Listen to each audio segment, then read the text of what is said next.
Welcome to another episode of Team Anywhere, where CEOs, leaders, and experts at building teams, companies, organizations, and amazing cultures share how to lead from anywhere in the world. I'm your co-host on the East Coast, Ginny Bianco Mathis. And I'm your co-host on the West Coast, Mitch Simon. And we invite you to join us to Team Anywhere.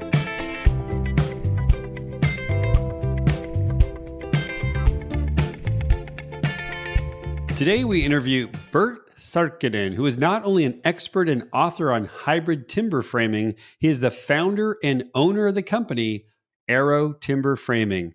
Bert brings together virtual teams of designers, architects, engineers, and craftsmen from Alaska all the way to Florida to design some of the most beautiful homes in the country.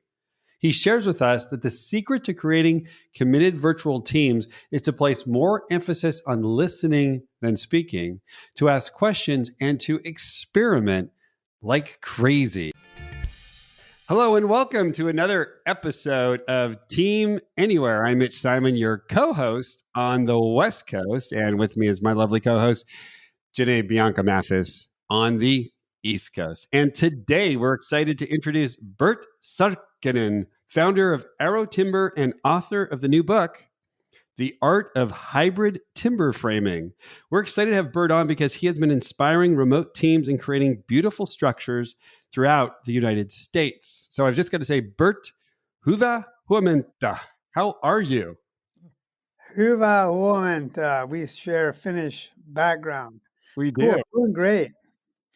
Great. Well, we are really excited to learn how you lead your hybrid teams to create such beautiful hybrid timber framing. It's just kind of really exciting how we're focused on hybrid, and your book is about hybrid. And can you just tell us about, for those of us who do not know anything about timber framing, what is hybrid timber framing? So hybrid timber framing is using exposed beam constructions like post and beam construction in conjunction with modern day building systems. Back in the day, it's mortise and tenon. They did not have nails. They used wooden pegs. So it's an age-old construction that is used to build dwellings and gathering places for centuries. And it died in the expansion of the Wild West in the Industrial Revolution then because of three factors: railroads, nails, and sawmills. And that gave way to our platform framing we know today. So it kind of died out. A gentleman by the name of Ted Benson in the 1970s brought this into revival. There's been a Timber Framers Guild started since then. And it's really been an exciting thing to be part of this, to help people personalize their homes and structures with this artistic wood that just resonates with community, solidity, love, belonging, all these big things that matter to us as humans, right? And then also with this book to be able to give back to the community, because when I started, I didn't know a thing about it. A customer asked me to do some timber framing, and I said, just like your listeners, what is timber framing? And so I said, well, let me think about it. I went to the library, found some books on it, and fell in love with it. Wow. So now someone will follow the same path with a little help from my book. Bert, I wanted to understand over the last year with this pandemic, how have you been able to keep your employees, your designers, your architects, everyone involved in your projects together? Because it's been hard to, have people come to the office to kind of see you every day. Like, what have you been doing to really keep these teams really focused on the prize? Mm-hmm. It's been a little bit tougher with Zoom and with meetings. Our sales and marketing, most of our meetings have been remote, even with clients, sometimes even with or without the pandemic. We're working in Alaska and we're working in Florida and different places. So pretty big spread. Yeah. As far as you mentioned, communicating the vision and keeping everybody engaged, that is a tough nut to crack, Mitch.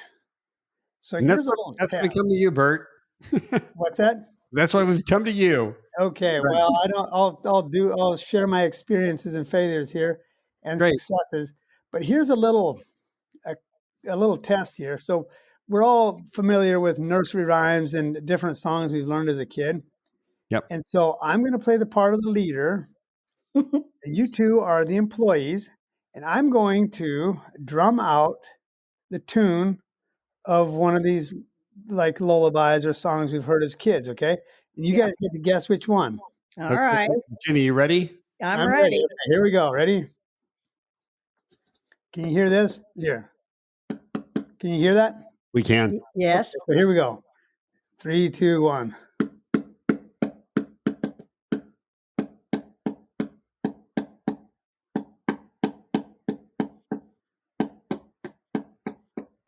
Okay, what tune was that? It's I don't have. obviously Stairway to Heaven, right? I don't have it, Bert. I don't have it. Twinkle, twinkle, little star. Oh, Right. And so, you know, that really symbolizes what I'm hearing as a leader and my message to my employees and what they're hearing. yes. You know, they're just not getting through. Right. Yeah. You know, that is just such a common thing in all communications, even between me and my wife, me and my children. Then it's, when you get into different levels of power and leadership, your paradigms are different, and the message can just so easily just be noise, thump, thump, thump, Right. right? Right. And so that's a really big challenge. And I don't think it's anything that can be addressed with a silver bullet. It's a myriad of things, as well as just rolling up your sleeves and the hard work of communication. So what have you, because I know you're hybrid timber, so you're not using a lot of silver bullets or silver nails. So what have you been doing instead to really allow your employees to understand what tune you're trying to pump out there? But understand the thumping. Yeah. Yes. So one of the tools that I've used through the years has been something I picked up from my mistakes in trying to teach as when I was doing the framing. I would start out and I would give people complex instruction and how to really quickly and efficiently frame this corner, fireplace, rake wall, rafters, whatever it was, and just give a data dump of everything that would make this go fast, and it would spin them out. And so I figured out that the best thing to do is to ask them how they think they should go about this. Mm-hmm. I mean, here's what we're kind of going to do. What do you think the best way to go about this is? And then, depending on where they were, maybe offer a few tips, but just not too much. And then come back after they've struggled a little bit. And now, once their mind has been wrapped around it, they've struggled a little bit with it, then now I can give some more data and have it find fertile ground and not make things go backwards. Right. And so with that, even with our clients and how they progress on their journey and what they're trying to figure out, I really have to avoid too much information and getting too passionate at first. And so even with our vision and that, it's questions, what are we trying to do? And what is important here? How should we go about this? And then when I get questions and the feedback that comes back, now we're cutting through that thump, thump, thump.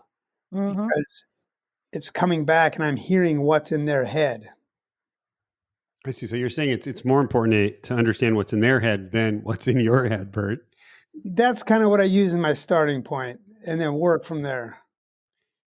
Right. And that's been very effective for me. Some people have the gift of being able to communicate immediately on somebody's level and just resonance and go right through it. I don't have that, so I've got to start with a question, understand where they're at, and build from there. I think it's a great philosophy, especially with people so, distant and separated. And especially, the reason why we really want to have you on is because your job seemed to be pretty complex and very, very creative. Mm-hmm. As well as I imagine you're working with people. If you're working with people all over the country, they're probably people that you've never worked for on a project, and you're probably never going to work with them again. Yeah. So a lot of times a client will contact us and they have their builder, they introduce us and we work together. Yeah. We become in the front end, our first hat is design and planning, how timbers are going to affect the space, what kind of resonance, what kind of beauty. But then it's a subcontractor hat. Right. It's just like you're saying, being able to communicate with that is really a key deal. The times that I've dropped the ball has been when I have just communicated on my end, given them information, and not asked for that feedback. It's basically turned into thump, thump, thump. Put the post here and blah, blah, blah. If I can get pictures of the job site, if I can get layout of the truss plan and then on the most recent blueprints and really work from, kind of like I do with my employees, work from what's on their end, always getting that feedback, what's in their head, taking a peek. Yeah, no, I love that. I love that. I love that communication philosophy, which is like, really, I really don't know what they're thinking unless I find out what they're thinking. Communication actually is really, communication has nothing to do with what I say. It only has everything to do with what they think I'm saying. Exactly. What I heard was you have a very unique leadership philosophy. And I was just wondering how you imbue, what is your leadership philosophy and how do you imbue it throughout your company, which sounds like it reaches at least all the way from Alaska to Florida, which is pretty far. Mm-hmm. Yeah. As far as leadership, I kind of subscribe to the school of, 100 brains are better than one. And there's a concept also that if I wanted to be the superstar and hog all the passion and honor and glory, you can do that and you can build a team around a superstar, but it goes 0 to 60 pretty quick. Mm-hmm. But it's more like an airplane than a train. If you can get your players, the right people, understand their gifts and get them understanding their gifts, working in a place where they do well, everybody then can function, contribute, and you just get there's so much that we don't see in life. And so one set of eyeballs, one brain, one perspective is going to miss a lot. Mm-hmm. In fact, there's one measurement. There's two measurements we use for hires with our company, and this comes from it's a system called EOS. You may have heard of it. Yes, It's very popular these days. Yep. Real simple. It's age-old concepts, and we use it to varying degrees. Some people probably are more EOS peer than we are. Mm-hmm. But one of the measurements that's really effective for hiring is core values. That tells you if you got the right person. We have 5 of them. And then the other measurement for measuring which chair someone's sitting in is basically measures 3 things that, does the person understand what their job is? Do they want to do their job? And do they have capacity? And all 3 of those have to be an adamant yes. And when that aligns, things go good. And when those 3 are off, even for myself, I just recently fired myself from a position, and it has been a great change. Interesting. Yeah, I love that. Right, the same criteria. Mm-hmm. Right. So you fired yourselves from which job? You wouldn't believe it. I want to know. It's sales. You fired yourself from sales. Yes. Yep. And then so fired myself from sales, and the guy who I moved into it, it's kind of more his cup of tea and he thrives on it more. And then he also can see, so that like when I was communicating in sales, say you two were prospective clients, I would be doing a little bit of the thump, thump, thump because of my skewed perception. I could never understand my design eye and the value I bring to the table with creativity.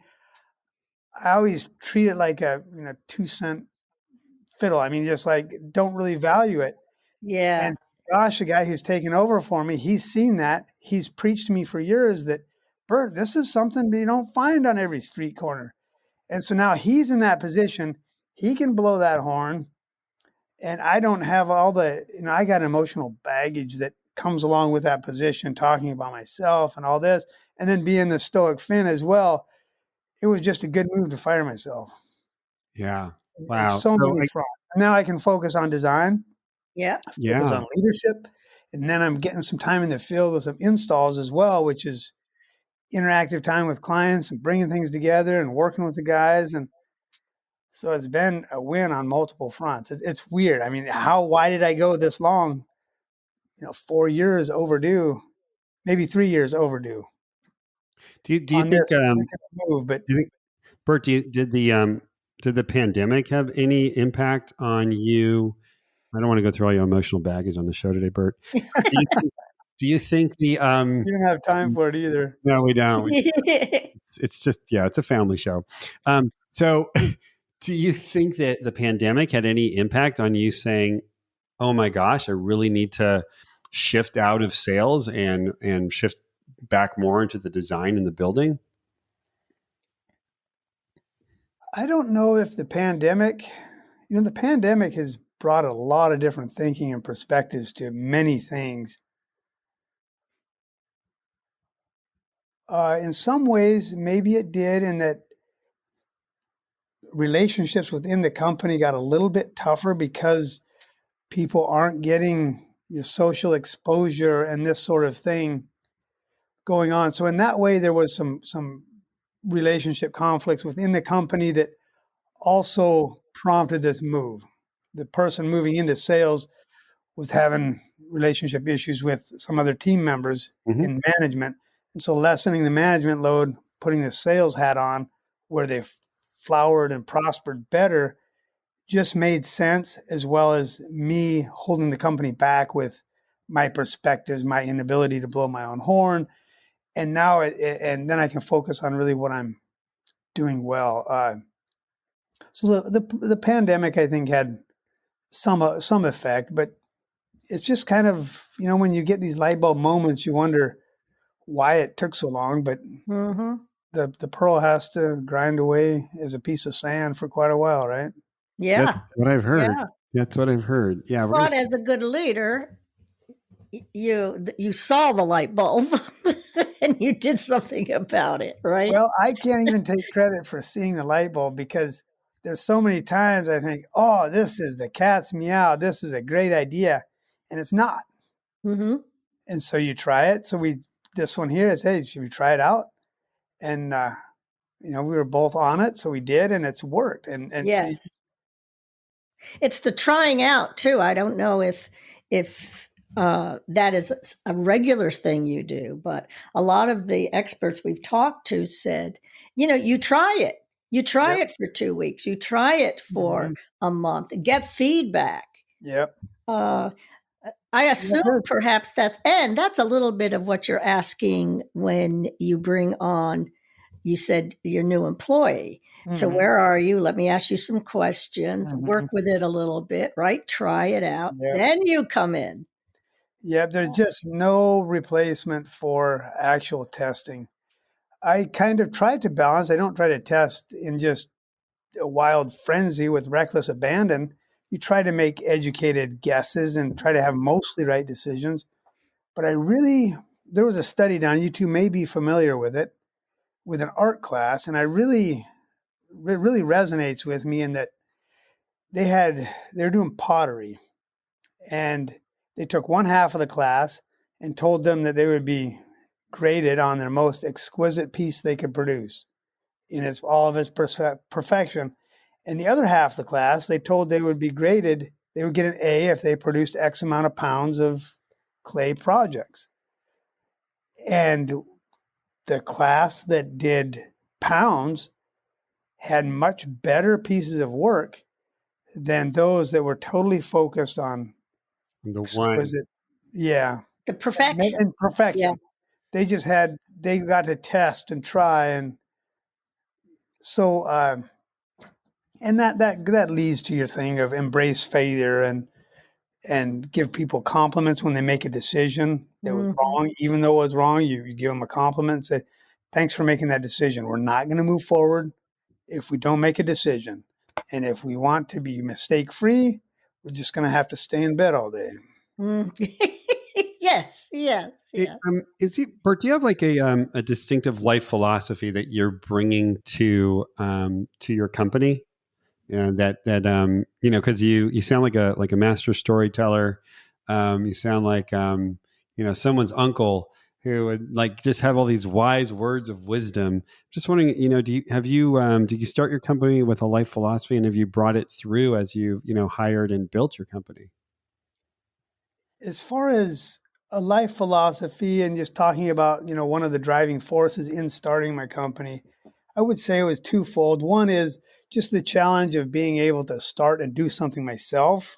It's probably the initial incubation, but the lasting drive is to see people come in, improve their skills, learn, and if they stay for a long time, awesome. But if they move on, that they've helped me with their story, I've helped them with their story.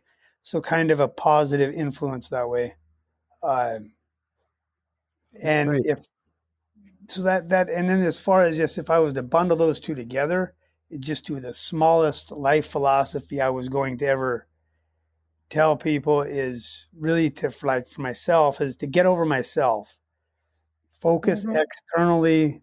It's just a much there's so much that trips me up when I get too inward focused. As we're closing up here, what are three things you would advise all of our listeners in developing effective teams that can create beautiful projects together? So three things as far as creating effective teams and being creative and collaborative, working together. Mm-hmm. I would first thing is hiring right. That's where I made the lion's share of my bad decisions Mm-hmm. and good ones as well.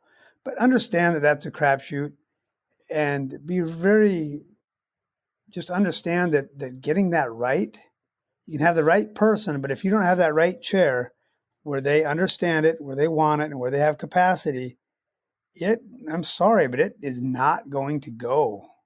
All the hopeful thinking, all the coaching is not going to do that. So hiring right and being aware of that is probably, I don't know if that's number one. Maybe number one would be being aware of yourself and even creating the core Mhm. values of who you want to hire. These aren't aspirational core values, they are what they are. And you can change yourself and your perspectives and your habits and your core values slowly over time, but it's a glacial thing. It's not a flash flood, uh, unless there's something really traumatic. That's my view. So understanding yourself, your core values, and then hiring, and then the other piece is really celebrate your own mistakes and that humble confidence, and really give people the security to criticize you and be when you get criticism, when your ideas are out there, just make sure that you're asking, is there anything else or what else? And that defensive posturing that is so easy for us to grab onto when that comes on. If I utter any of that as a boss, as a person of authority, I'm going to squelch honest feedback. When Mhm. they can give that feedback and in a safe way and know that even if they don't deliver it right, whatever, they're not going to get squashed under the lion's paw. You're going to get something from your employees that way. Yeah, I really love the what you've shared. Since the beginning of this episode is really that leadership is a lot about listening. It's a lot about asking Mhm. questions. It's more about what's in their heads and in their minds than it is about what you're thinking. So I do think that especially in this time of hybrid timber or hybrid work teams, I do Mhm. think it's very important that we do spend so much of our time just wanting to know where our employees are at, wanting to know, in fact, Mhm. that, what, I have somebody who actually might be a better salesperson than I. And then Mhm. having the humility to say, you know what, I'm just going to I haven't figured this out, but let's just go see. Because I do think that, I think the thing I love about artists, and I love that you shared about the example with the ceramics, is, this really is a time where we do not know what the future is, and the only way we're going to get there is to just try stuff.